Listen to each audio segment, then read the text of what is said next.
Cánh tay anh Triệu 23 đâu ạ? Dạ vâng, quê em rừng núi kẻ mây, miệng đời hay gọi nơi đây cổng trời.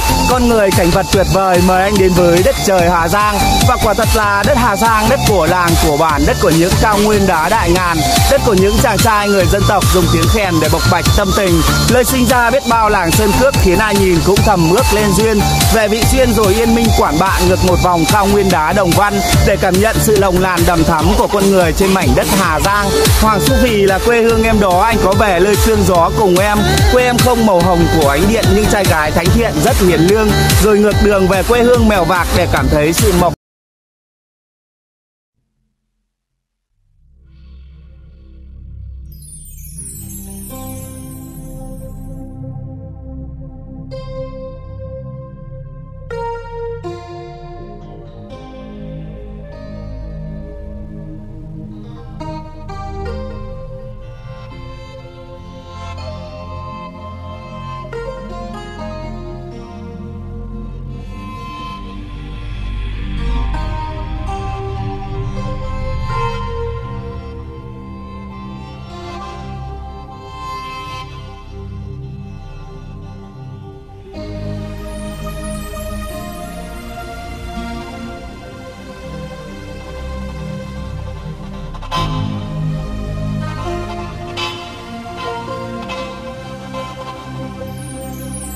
Thấp má đèo lượn vòng quanh con nơi đài ngàn đá xám,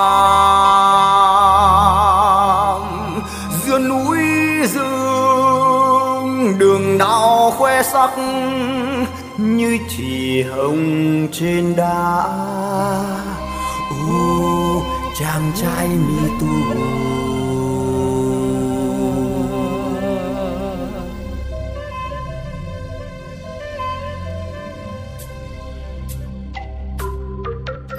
say say lo say say,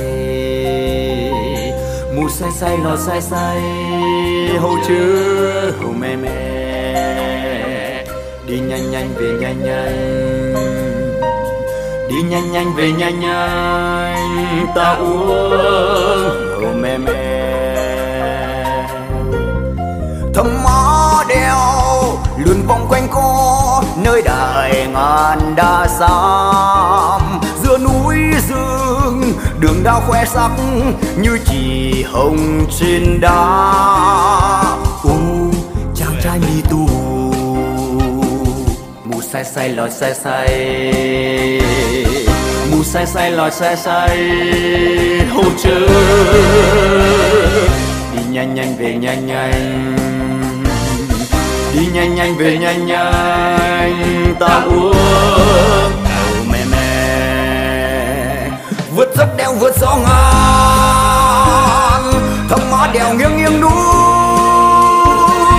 như dải lụa vắt ngang trời, vang tiếng khèn bay trong gió rực chắc trời. Thăm má đèo nghe tiếng lòng bao lưu luyến, lời ước hẹn mùa xuân về về với thăm má đèo.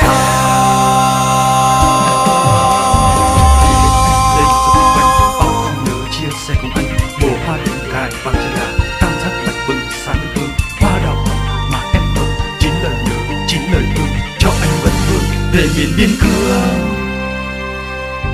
Thăm má đèo lượn vòng quanh co nơi đài ngàn đá xám, giữa núi rừng đường đao khoe sắc như chỉ hồng trên đá.